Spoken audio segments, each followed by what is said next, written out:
বন্ধুরা আজকে আমরা নবম শ্রেণীর গণিত কোষে দেখি 2 সূচকের নিয়মাবলী এর পার্ট 4 এর অঙ্ক করব। তো পার্ট 3 পর্যন্ত মোট আমরা 5 দাগ পর্যন্ত অঙ্কগুলো সলভ করেছি। সেই অঙ্কগুলো তোমরা যদি দেখে না থাকো তো অবশ্যই ভিডিও ডেসক্রিপশনে নিচে লিংক দেওয়া আছে, সেখান থেকে দেখে নিতে পারো, অথবা এই যে উপরে আই বাটন দেখতে পাচ্ছ সেই আই বাটনে ক্লিক করে তোমরা সরাসরি ভিডিওগুলি দেখে নিতে পারো। তাহলে শুরু করি আজকের পার্ট 4। 6 দাগের অঙ্কটিতে রয়েছে x equal to xy to the power p minus 1, b equal to xy to the power q minus 1 এবং c equal to xy the power r minus 1 বলে দেখায় যে a to the power q minus r, b to the power r minus p, c to the power p minus q equal to 1। তাহলে এই যে এর মান আমাদের 1 প্রমাণ করতে হবে। তাহলে আমরা যেটি প্রমাণ করব তা লিখে নিই। তাহলে অতএব আমরা লিখব a to the power q minus r, b to the power r minus p এবং c to the power p minus q এর মান আমাদের 1 বের করতে হবে। তাহলে আমাদের যেহেতু দেওয়া আছে a equal to x to the power p minus q, তাহলে এই যে a এর পরিবর্তে আমরা এখানে লিখে নিতে পারি। তাহলে দেখো লিখব আমরা এই যে a এর পরিবর্তে আমরা লিখতে পারি xy to the power p minus 1। তাহলে আমরা এই যে a এর পরিবর্তে আমরা লিখব xy to the power p minus 1 এবং পূর্বে যা দেওয়া আছে q minus r সেই পাওয়ারটি আমরা এখানে গুণ করে দেব, অর্থাৎ q minus r এবং b টু দি পাওয়ার দেখো যে b এর পরিবর্তে আমাদের দেওয়া আছে b equal to x y to the power q minus r, সেটা আমরা লিখে নেব। তাহলে x y যে b এর পরিবর্তে লেখা হচ্ছে x y to the power q minus 1 এবং পূর্বে যে পাওয়ারটি রয়েছে সূচকটি রয়েছে r minus p, সেটা আমরা এখানে গুণ করে নেব। তাহলে r minus p equal to যে c, এই যে c এর পরিবর্তে আমরা এখানে দেওয়া আছে দেখো xy to the power r minus 1। তাহলে তার পরিবর্তে আমরা লিখে নেব x c এর পরিবর্তে আমরা লিখে নেব xy to the power r minus 1 এবং পূর্বে যে পাওয়ারটি p minus q সেটা এখানে আমরা গুণ চিহ্ন গুণ করে দেব। তাহলে p minus q। এখন যদি আমরা প্রতি ক্ষেত্রে যে xy বাস্তব সংখ্যা তার যদি আমরা নিয়ে নিই তাহলে আমাদের সূচকগুলি যোগ হয়ে যাবে। সূচকগুলি যদি আমরা যোগ করে নিই তাহলে দেখো পেয়ে যাব p minus 1 into q minus r plus এই যে q minus 1 into r minus p plus r minus 1 into p minus q। এরপর আমরা গুণগুলি করে এই যে গুণ রয়েছে গুণগুলি করে আমরা যোগ বিয়োগ করে দেখে নেব। তাহলে দেখো p এবং q গুণ করলে আমাদের হয়ে যায় pq এবং p এবং মাইনাস r গুণ করলে হয়ে যায় মাইনাস pr এবং মাইনাস 1 এবং q গুণ করলে হয়ে যায় মাইনাস q এবং মাইনাস 1 এবং প্লাস r গুণ করলে আমাদের হয়ে যায় মাইনাস 1 প্লাস r এবং q এবং r এ গুণ করলে আমাদের হয়ে যায় প্লাস qr এবং q ইনটু মাইনাস p গুণ করলে আমাদের হয়ে যায় মাইনাস pq। মাইনাস r এবং মাইনাস 1 এবং প্লাস মাইনাস p গুণ করলে আমাদের হয়ে যায় মাইনাস 1 প্লাস p। আবার r ইনটু p গুণ করলে আমাদের হয়ে যায় প্লাস pr এবং r ইনটু মাইনাস p গুণ করলে আমাদের হয়ে যায় মাইনাস qr এবং মাইনাস 1 এবং p গুণ করলে হয়ে যায় মাইনাস p এবং মাইনাস 1 ইনটু মাইনাস এই যে মাইনাস 1 এবং মাইনাস q রয়েছে গুণ করলে আমাদের হয়ে যায় মাইনাস প্লাস q। এরপর আমাদের যে যোগ বিয়োগ সূচকে করে দেখি এর মান কি হয়। তাহলে এখানে দেখো pq প্লাস এখানে রয়েছে pq মাইনাস কেটে যাবে এবং pr মাইনাস এবং pr প্লাস কেটে যাবে এবং মাইনাস q সাথে এখানে যে প্লাস q রয়েছে সেই প্লাস q আমাদের কেটে যাবে এবং এখানে প্লাস r এর সাথে এখানে যে মাইনাস r রয়েছে কেটে যাবে এবং প্লাস qr এর সাথে মাইনাস qr কেটে যাবে এবং এই যে প্লাস p এর সাথে মাইনাস p কেটে যাবে। অর্থাৎ এই যে পাওয়ার xy এর যে পাওয়ারটি সূচক তার মান মত হয়ে যাবে। আমরা জানি যে কোন বাস্তব সংখ্যা সূচক যদি আমাদের 0 বের হয় 0 বের হয় তাহলে তার মানটি আমাদের হয়ে যায় 1, অর্থাৎ এর মানটি পুরো মানটি আমাদের হয়ে যাবে 1। তো এটা আমরা প্রমাণ করতে চেয়েছিলাম, অর্থাৎ এর মান আমরা পেয়ে গেলাম। তাহলে এখানে আমরা প্রমাণিত বলে লিখে দেব। 6 দাগে যে প্রমাণটা হয়েছে এরপর আমরা 7 দাগে প্রমাণটি করিয়ে এসো। সাথে প্রমাণটিতে রয়েছে দেখো সাথে রয়েছে আমাদের x to the power 1 by a equal to y to the power 1 by b equal to z to the power 1 by c এবং x y z equal to 1 হলে দেখায় যে a plus b plus c equal to 0 এটা প্রমাণ করে দেখাতে হবে। তাহলে এখন যেহেতু আমাদের তিনটি মান দেওয়া আছে তাহলে আমরা ধরে নেব যে ধরি x to the power 1 by a equal to y to the power 1 by b equal to z to the power 1 by c equal to k। এর মানেটা আমরা ধরে নেব। তাহলে এখন দেখো যদি আমরা x to the power 1 by a সমান k ধরি, তাহলে আমরা যে এখানে যে x এর পরিবর্তে আমরা কি পেয়ে যাব, এখানে আমরা পেয়ে যাব k to the power a। কারণ এখানে যদি শুধু x to the power a থাকতো তাহলে আমরা এখানে পেয়ে যেতাম k to the power 1 by a। আবার ঠিক অনুরূপভাবে y to the power 1 by b equal to k যদি হয়, তাহলে এখানে আমরা এই যে y সমান আমরা পেয়ে যাব k to the power b এবং z to the power 1 by c x সমান যদি আমাদের k হয়, তাহলে z সমান আমরা এই যে z সমান আমরা পেয়ে যাব k to the power c।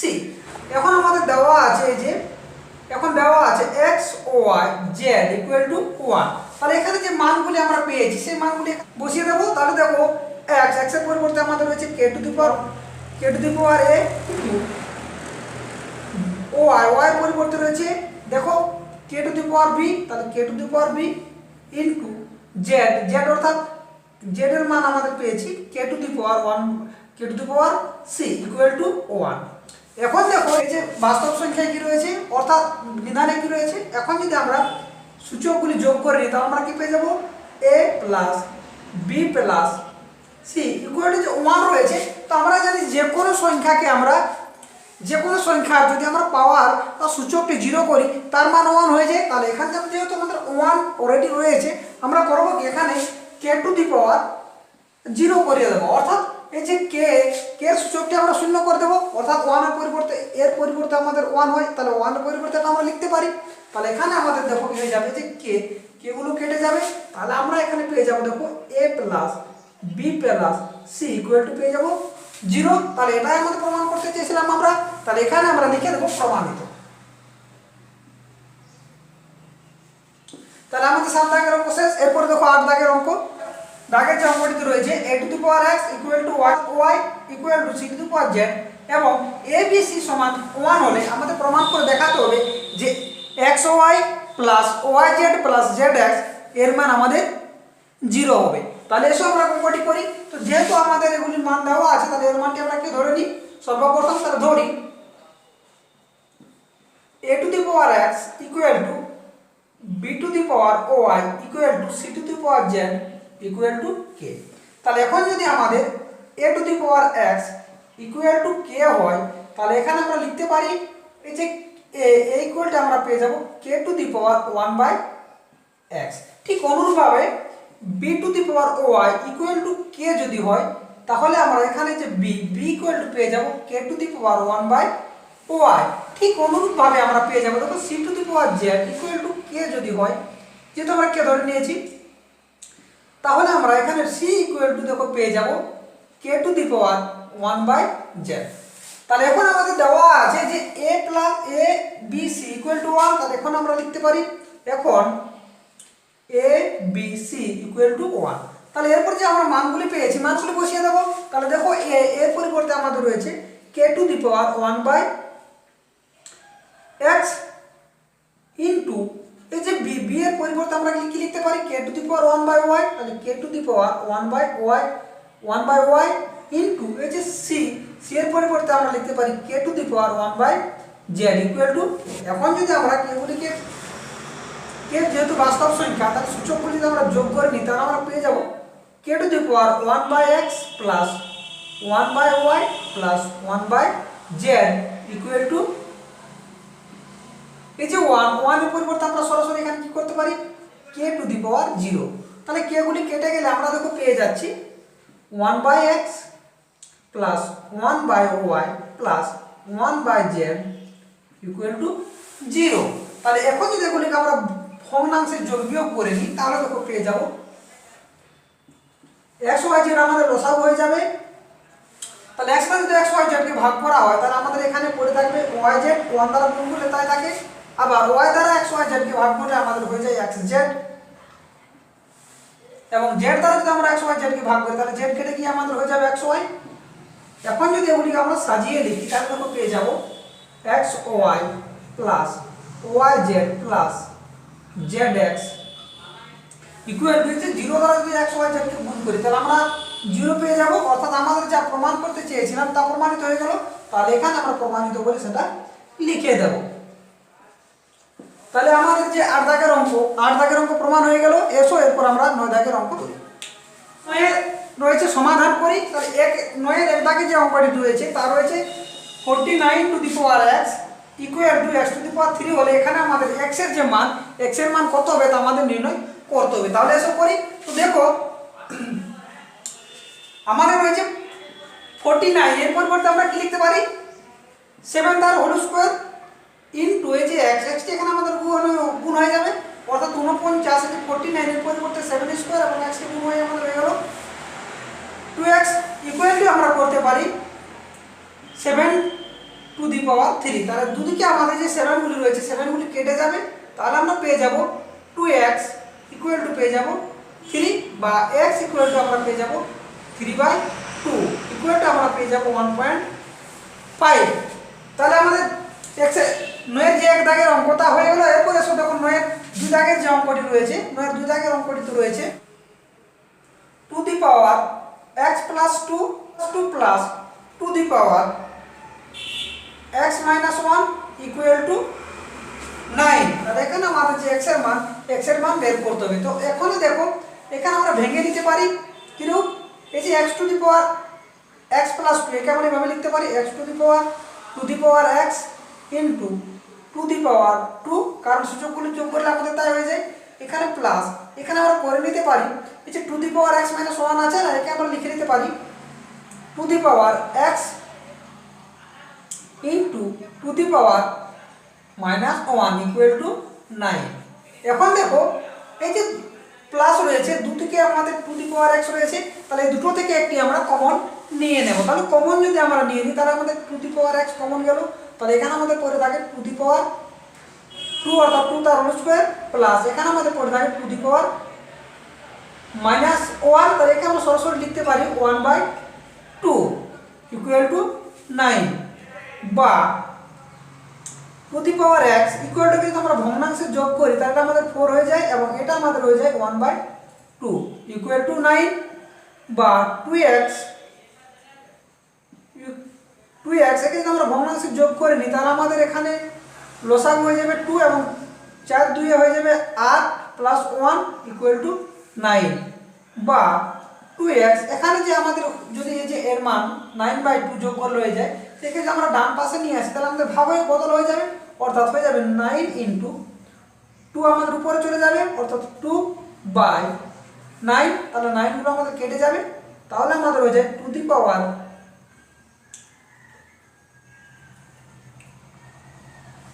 Power x equal two আমাদের হয়ে যাবে এই যে শুধু 2 অর্থাৎ টু দি পাওয়ার 1। তাহলে 2 গুলো আমাদের কেটে যাবে বা লিখতে পারি x টু দি পাওয়ার 1। তাহলে এই যে 2 দাগের অঙ্কটি এর সমাধান x সমান আমরা পেয়ে গেলাম 1। তাহলে এসবের পর আমরা 3 দাগের অঙ্ক করি। 3 দাগের অঙ্কটি রয়েছে to the power x plus 1 plus two the power x plus 2 equal to 48। একে আমরা যদি সমাধান করি তো 2 দাগের যেভাবে আমরা ভেঙে নিলাম একে আমরা ভেঙে নেব এই যে two the power x plus 1, একে আমরা ভেঙে নিতে পারি two the power x into এই যে টু দি পাওয়ার প্লাস 1 রয়েছে না, একে আমরা গুণ চিহ্নে ভেঙে নেব অর্থাৎ টু দি পাওয়ার 1 প্লাস একে আমরা ঠিক অনুরূপভাবে ভেঙে নেব two the power x into to the power 2 equal to 48। এখন দেখো এখানে যে টু দি পাওয়ার x এবং এখানে টু দি পাওয়ার x দুটো থেকে একটা আমরা কমন নিয়ে নেব। তাহলে এখানে আমাদের হয়ে যায় দেখো two the power x common নিলাম, তাহলে এখানে আমাদের টু দি পাওয়ার 1 পড়ে থাকে অর্থাৎ টু দি পাওয়ার 1 অর্থাৎ শুধু 2 এবং এখানে যে রয়েছে টু দি পাওয়ার 2 অর্থাৎ 2 তার হোল স্কয়ার। তো একে আমরা সরাসরি এখানে লিখে দেব 4 ইকুয়াল টু আমাদের হয়ে যায় 48 বা এখানে দেখো two the power x equal two এগুলোকে আমরা যোগ করলে আমরা কি পেয়ে যাব 6 এবং একে যদি আমরা ডান পাশে নিয়ে আসি, যেহেতু আমাদের এখানে গুণ চিহ্ন রয়েছে অর্থাৎ যদি আমরা সমান চিহ্নের ডান দিকে নিয়ে যাই সেক্ষেত্রে আমাদের ভাগ হয়ে যাবে, অর্থাৎ হয়ে যাবে আমাদের 48 বাই এ দুটো যোগফল 6। এখানে এটাকে আমরা কেটে নিতে পারি 6 8 48 8 হয়ে যায় বা টু দি পাওয়ার এক্স, এখানে যে 8 রয়েছে 8 সমান আমরা সহজে লিখে নিতে পারি টু দি পাওয়ার 3। 8 কে আমরা অবশ্যই এটা লিখতে পারি 2 তার কিউ। এখন দেখো দুদিকে আমরা 2 গুলো কেটে দেব, তাহলে এখানে আমাদের যে x সমান আমরা পেয়ে যাব x পেয়ে যাব 3। তাহলে আমাদের 9 3 দাগের অঙ্ক শেষ। এরপরে 9 4 দাগের সমাধান করি। 4 দাগের সমাধান রয়েছে to the power 4x into 4 to the power 3x - 1 equal to 4 to the power 2x by to the power 3x। একে আমরা সমাধান করতে এগুলো ভেঙে নিই, তারপর করি। বা এই যে 2x two the power 4x একে যা রয়েছে রইতে দেবো, কিন্তু এখানে আমাদের রয়েছে দেখো 4 তো আমরা লিখতে পারি টু দি পাওয়ার 2 ইনটু হচ্ছে পূর্বের সূচকটি, তা আমরা এখানে গুণ চিহ্ন লিখে দেবো, অর্থাৎ 3x - 1। এখানে দেখো আমাদের রয়েছে এই যে 4 কে আমরা লিখতে পারি two the power 2x two the power 2, এবং পূর্বে আমাদের যে রয়েছে যে সূচকটি তা আমরা গুণ করে নেব, অর্থাৎ গুণ চিহ্ন লিখে দেবো 2x বাই এখানে আমরা করে নিতে পারি টু দি পাওয়ার 3x। বা এখন যদি একে আমরা গুণ করে নিই তাহলে দেখো পেয়ে যাব two the power 4x into to the power 3 2 6x minus 2, এবং ইকুয়াল টু এখানে আমরা করে নিই তাহলে দেখো পেয়ে যাব টু দি পাওয়ার 2 2 4x এবং মাইনাস 3x। যেহেতু আমাদের ভাগ চিহ্ন নিচে রয়েছে তাহলে আমরা উপর নিয়ে গেলে মাইনাস হয়ে যাবে। বা এরপর যদি এগুলো আমরা করে নিই তাহলে দেখো পেয়ে যাব two the power 4x plus 6x plus minus 2, এই সূচকটি যোগ করে দিলাম, এবং ডান দিকে আমাদের রয়েছে টু দি পাওয়ার শুধু x। এখন আমরা এখানে যে 2 গুলো কেটে দিতে পারি, বা আমাদের হয়ে যাবে এখানে 10x minus 2 equal to x। বা আমাদের হয়ে যাবে যদি x কে আমরা বাম পাশে নিয়ে আসি তাহলে আমাদের হয়ে যাবে 10x minus x equal to এই যে 2 মাইনাস 2 যদি আমরা ডান পাশে নিয়ে যাই তাহলে আমাদের প্লাস 2 হয়ে যায়, এবং এখানে 9x সমান আমাদের হয়ে যাবে 2, বা x সমান আমাদের হয়ে যাবে 2/9। তাহলে এখানে যে আমাদের x এর মান পাওয়া গেল 2/9। তাহলে আমাদের 4 দাগের সমাধান হলো, 9 4 দাগের সমাধান হলো। এরপরে আমরা 9 5 দাগের সমাধান করি। তো আমাদের 9 5 দাগের যে অঙ্কটি রয়েছে তা হলো 9 into 81 two the power x equal two 27 the power 2 minus x। এই যে 9 সমান আমরা জানি 3 তার হোল স্কয়ার, অর্থাৎ লিখতে পারি আমরা 3 টু দি পাওয়ার 2, এবং আমরা জানি 81 অর্থাৎ 3 টু দি পাওয়ার 4, অর্থাৎ যদি আমরা 3 কে 4 বার গুণ করি তাহলে আমাদের 81 হয়ে যায়। তাহলে এখানে আমরা 3 টু দি পাওয়ার 4 ইনটু এই যে x টা আমরা এখানে লিখে দেব, অর্থাৎ 3 two the power 4x equal to এখানে আমরা জানি 27 রয়েছে। 27 সমান আমরা জানি 3 তার হোল কিউব, অর্থাৎ 3 টু দি পাওয়ার 3 ইনটু এই যে পূর্বে যে সূচকটি রয়েছে 2 মাইনাস 1 এটি আমরা লিখে দেব। বা এখন যদি এগুলো দেখো আমরা যোগ করে নিই তাহলে দেখো পেয়ে যাব 3 টু দি পাওয়ার এখানে 2 রয়েছে প্লাস এই যে 4x, তা আমরা লিখে দেব ইকুয়াল টু আমাদের হয়ে যাবে 3 two the power 3 2 6 minus 3x। তাহলে যেহেতু দুদিকে আমাদের 3 রয়েছে বাস্তব সংখ্যা নিধানগুলি, তাহলে আমরা নিধানগুলি কেটে দেব। তাহলে আমরা পেয়ে যাব দেখো বা 2x 2 প্লাস 4x, এবং ডান পাশে আমাদের ডান পক্ষে রয়েছে 6 মাইনাস 3x। এগুলোকে যদি আমরা x গুলো আমি বাম পাশে নিয়ে আসি তাহলে আমরা পেয়ে যাব 4x এবং এই যে মাইনাস 3x, এটা যদি বাম পাশে এসে যায় তাহলে সেটা আমাদের হয়ে যায় প্লাস 3x ইকুয়াল টু যে 6 আমরা নামিয়ে দেব, এবং এখানে যে রয়েছে 2 সেটা ডান পাশে যাওয়ার জন্য আমাদের হয়ে যায় মাইনাস 2। বা এই দুটোকে যোগ করলে আমাদের 4x এবং 3x যোগ করলে আমাদের হয়ে যায় 7x ইকুয়াল টু আমাদের হয়ে যায় 4, বা x সমান আমরা পেয়ে যাব 4/7। তাহলে আমাদের 9 5 দাগের অঙ্ক শেষ। তাহলে আজকের পার্ট এ পর্যন্ত। তোমাদের যদি ভিডিওটি হেল্পফুল বলে মনে হয় তো অবশ্যই ভিডিওটি একটি লাইক করে দেবে, তাহলে কি হয় এই ধরনের ভিডিও করার উৎসাহটা আমাদের বেড়ে যায়। এবং চ্যানেলটি যদি সাবস্ক্রাইব করে না রেখেছো তো এখনই সাবস্ক্রাইব করে নাও, এবং পাশে থাকা ঘন্টাটি অবশ্যই বাজিয়ে দেবে। তাহলে কি হবে, যখনই আমরা এই ধরনের ভিডিও আপলোড করব সবার আগে নোটিফিকেশন তোমাদের কাছে পৌঁছে যাবে। তাহলে দেখা হচ্ছে পরের ভিডিওতে। এতক্ষণ সঙ্গে থাকার জন্য অসংখ্য ধন্যবাদ।